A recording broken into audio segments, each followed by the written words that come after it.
Hey guys, and welcome back to the Ring of 57 YouTube channel. For those of you who know who I am, know me in real life, or know me on social media, a lot of this is going to be some repeat news. But I've been leaving the channel pretty much in the dark. I've been vlogging a lot more on it, been doing a lot less videos. It's because I've been devoted to one task and one task only. I have a grudge race coming up. At least one, if not three, on September 25th at Jake's Drag Strip. We're also going to be doing a true hand clutch, all motor, street bike shootout that night. Okay, so in order to win these grudge races, I needed to step up my game.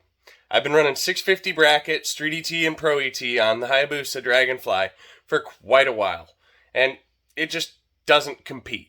And it was always a round one knockout in the street bike shootouts. Heads up, it was a joke. It was a nitrous bike that wasn't that fast. So I'm going to show you what we've been doing all weekend, this weekend, and do a little talking on that. But first, let's do some showing, and if you stick around to the end of the video, I'll show one of my last passes. You ain't gonna see no times, but she's changed a little bit. Alright guys, so welcome back to the trailer. I don't know if I ever featured this on the channel, but the back corners were rotted out, so we started the weekend out replacing the back wood, basically from here back, and setting new anchor points throughout the trailer that'll work with our operation. We also replaced the boards around the door, because you were falling through the door. So we don't have linoleum down yet. That's the next step. And we still have to seal a roof vent up there that leaks a little bit. We do have TV in here. We got the bunk. We got the side beds. We got air conditioning. All the good stuff as I'm tripping over things. So you can tell it's kind of a cluster in here. That is because it is currently, what is it? Friday night at 11 o'clock at night. I left here Wednesday night late.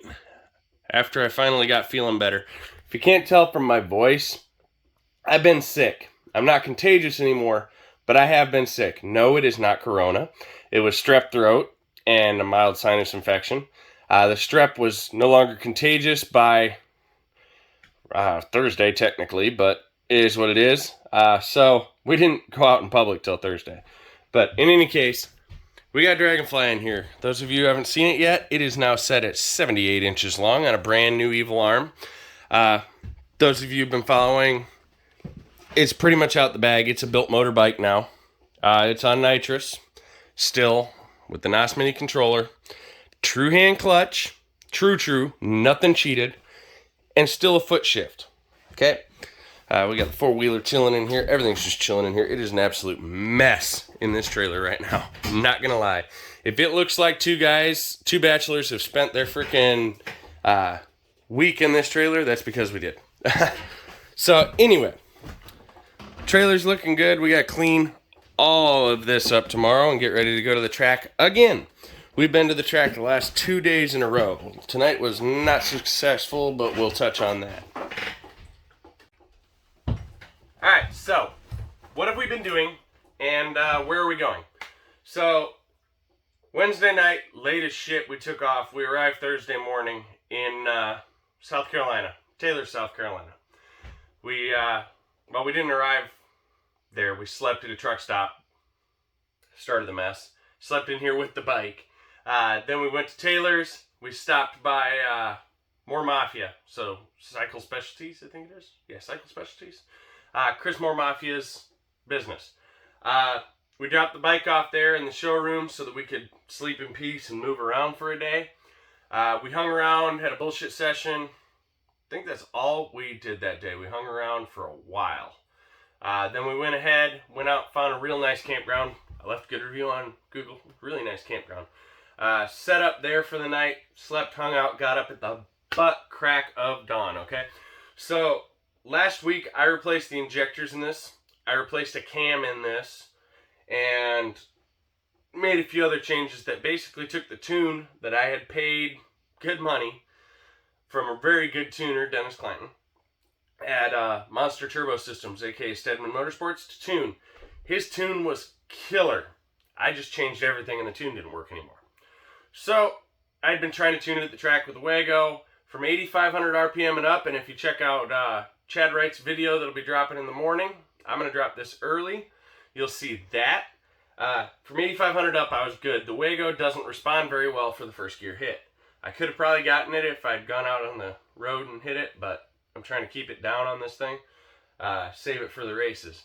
I got one road trip I got to do before one of the races, so I'm trying to keep all this happy. Anyway, we paid to have Magic Mike throw it on the dyno that morning. He threw it on the dyno, ironed out the motor tune. We managed to make pretty significant gains with the cam change and a few other small changes. And then we went ahead and started spraying it. That was awesome. I do apologize, Chris, if you're watching, for breaking your dyno. The bike on the first spray jumped forward, set down into the saddle, pulled really hard, and stretched the back tire out. And then when Mike let out of the throttle, the tire smacked and bounced, and it jumped back just enough because this bike is the maximum length that will fit that dyno. So it was way back on the center of the roller. It couldn't be pulled forward. It jumped back, caught the diamond plate, and bent it up. Chunk tire, not a big deal. Tire's still good. It's a brand new Shinko 200 hookup Ultra Soft Pro. I want to thank Blake Parker, the jockey of Boston George from MLG. I believe he runs MLG, Kings of Grudge, and XDA Nitrous Bulls. I want to thank you for the hookup on the tire. You saved me in the last minute. We did have a drag max, but it's real close to dead, and I don't want to chew up any more of Chad's tire. We're borrowing the race tire for the first setups. This tire hooked excellent everywhere. Anyway, once we got the tune done, we were late at that point. We flew straight over to Greer Dragway, set up, and went through Chris Moore Mafia's class. Chris Moore. We're just going to call him Chris, because I keep stumbling that, okay? So we went through his class. First hit out, Greer has a requirement that if you run faster than 699, which obviously my 650 bike does, you have to have leather pants or plated pants. I don't own leathers. I do now. They're on the way. I just got to go get tailored and send the measurements. So I went ahead, always in the trailer, Team Righteous, Chad Wrights leathers. So I threw these on over my jeans, went out, made my first hit. Well, that made me fat in the rear. I am fitted to my pocket. My pocket's been all set up nice and fits me great, but not when I'm fat. So I hopped out of the pocket on the hit. Of course, at this point, I forgot to mention, in the dyno, we found out that my power commander sees the map switch. It switches on the screen from map 1 to 2, but it's not actually changing the tables. So we no longer have a motor tune for this bike. It will not run on motor. It'll go so rich it'll break a piston.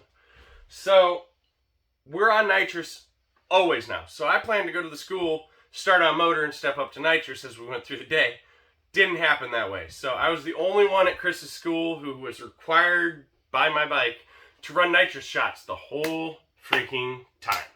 So first hit, jumped out of the pocket. It yanked me back. I'm holding by just my hands and my left foot. My freaking right hand comes off the bars. I still ripped, at that point, one of my best 60s I've ever pulled. Greer was on point. That track is beautiful if it's prepped right.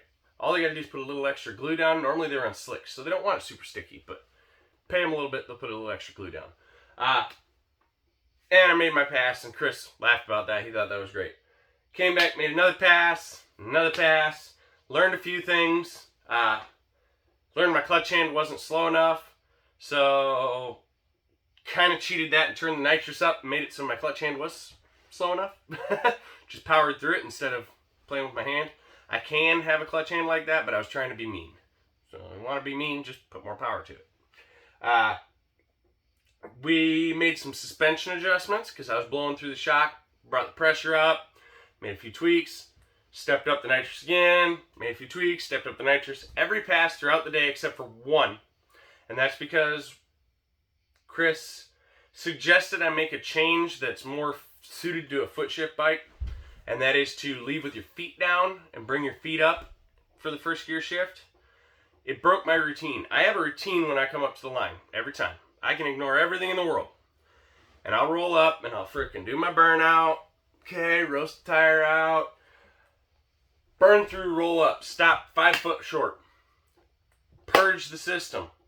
Check first gear. Roll up, take the first beam.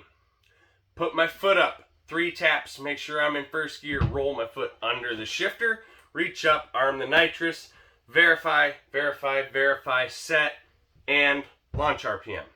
Launch RPM, take the second beam, make my hit. Pretty simple. Well, when I didn't put my foot up, it broke the whole pattern, and I forgot a critical one, and that is to flip the switch. Luckily, I didn't blow the motor. Could very well have. Spraying, because I didn't have map switch anymore, so I'm always on a nitrous tune. So I dumped a piss pot of fuel and no nitrous. It was great. It was the slowest pass of the day. But from there, it just got faster and faster. We're getting to where we are competitive now. We can run consistent 650s. Anyway, got through with that. Got into the testing tune. Stepped everything up a little higher. Like above where we dynoed to. Made a guesstimate at the fuel. Hit it. Good. Made a last tweak. Then stepped it up again. Rolled up. Hit the starter. And it said... and started.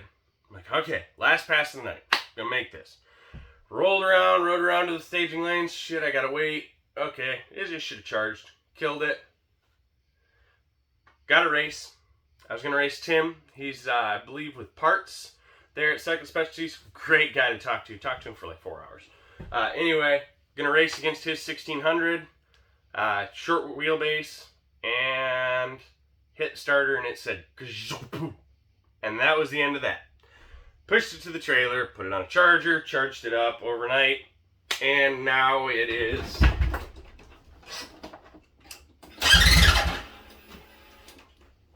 good to go again. So note to self, put it on a tender every night because I hadn't charged that battery in like ever. So we charged that battery. Now we're on to this morning. We got up, took off, headed back home. We're headed to Jake's Drag Strip tomorrow, where we are going to just unzip and let it hang. Everything we got. Fuck it. We're going to see if Jesse can't put that prep on point. He says he can break drive lines. Jesse, I got a challenge for you. I got a spare transmission in there. I'm giving it everything tomorrow. I want to put it down. Break my output shaft. See if you can do it. Anyway. Beyond that, we went to Lassiter Mountain today on the way home because coming through Birmingham, we're close to Lassiter. It's Friday. They're testing in, oh look, 2 minutes. So we made a divert, went in there, paid the fee, pulled up, got ready. Track wasn't ready. Track went hot at 7. Yeah, 7. No, track went hot at 6. We showed up at 6:05. Made our first pass at 6:45. Came around, got ready, rolled down to the lanes by 7 o'clock, and sat there and watched a lovely old gentleman go OCD on a lane we didn't need. Left lane was good to run. We had 6 people with cars and 2 bikes. So 6 cars and 2 bikes there to test. All night. Right lane had oil mist on it. So he hand mopped 1/8 of a mile of prep with methanol and a mop. And then he came back around and he drug it 250,000 times. And about 251,000, I said screw it, turned around, loaded up, and said it wasn't worth my freaking time. I'd been sitting in the lanes for over an hour for something that didn't need to be done. He could have just blocked that lane off, dealt with it after hours, and opened up a single lane to run. But anyway, beyond that point, I probably will never go back to Lassiter Mountain. That's experiences like that of stupidity. After I turned around and burned out of there and started loading, the owner went down and yelled at him and they started running in the other lane. But I don't like it when I go to a track and they do something stupid. If rain happens, rain's out of the track's control. Wrecks happen, out of the track's control. Oil down and they got enough people to justify needing both lanes, happens. There's things you don't want to do. I mean, the pass I did make at Lassiter, I was on the oil down. I mean, it was the car in front of me that oiled down, and no one caught it until after I came down to the freaking lanes and asked him if I could go out and check after the 330 foot. Because I made a lick. Like, it was on par for what that tune-up should have done. And at the 330, I just said, Wah! On the limiter. Clicked a gear, try and get a bite, on the limiter. Nope, done. Bailed. And ran 87 mile an hour. So, I'm tired. So anyway, we aborted that. We're back home now. I gotta clean this up and see if I got the jet I want. We're going to go out tomorrow and come out with our junk hanging a little bit, little softy hanging to the left. We're going to hit the track at pretty decent, same power I hit last year today, okay? Once we get through with that rip, we're going to go ahead and just stomp on it. We're going to throw down what was the personal best I've ever run, which in all reality, standing right now, it puts me in second for the fastest bike in our team. But for followed up runs, because I backed it up, it puts me in first. So someone in our team has run faster once. They never backed the run up. They're still trying to back the run up. Me, I can back it up repeatedly, over and over and over, foot shifting. He's not a whole lot faster, and he did it with an air shifter and a whole lot more money than I got. So we're going to see if we can't blow that out of the water. And we want to set a personal best for this team that isn't going to be touched for a little while here. It'll get beat. It always gets beat because teams always pushing each other to go faster. But I want to set the team's personal best and my personal best tomorrow. My personal best is now set pretty good, but it ain't where I want it yet. I gotta go. We're gonna get that goal. And then Bubba, I know you watching. Ryan Bubba, I'm coming for that $1,000. Malone, I know you watching. Coming for that $1,000. Now Bubba here, he gets the back tire. Other than that, it's heads up. He's on an all-motor bike, so he has to be all-motor. And if he freaking blows me out of the water retardedly, I'm going to protest it. We're going to inspect it. He can inspect mine all he wants. I don't have an air shifter. The only steps are it's my bike. As it sits, whatever I do to it, doesn't matter. Against his bike, he gets the back tire, $200 lock-in, already paid, and $1,000 to win. Malone called me out in call-out. So we are running a 20-mile cruise directly to the lanes, hot as hell, true hand clutch, foot shift. All else is on the table. Power adders. I don't care if you bring a freaking turbo bike with nitrous also. Try and hang. Because streeting something like that and still putting it down the track, that's the trick. That's what's made this bike here so difficult to build, is I can happily pull up to a fuel pump over in Decatur or Florence or Madison. There's the three the closest to me. Pump my tank full of gas out of a pump, go out and ride it to the drag strip, foot shifting, hand clutching, air my tire down, and give it a freaking whack and throw down a number you ain't gonna touch.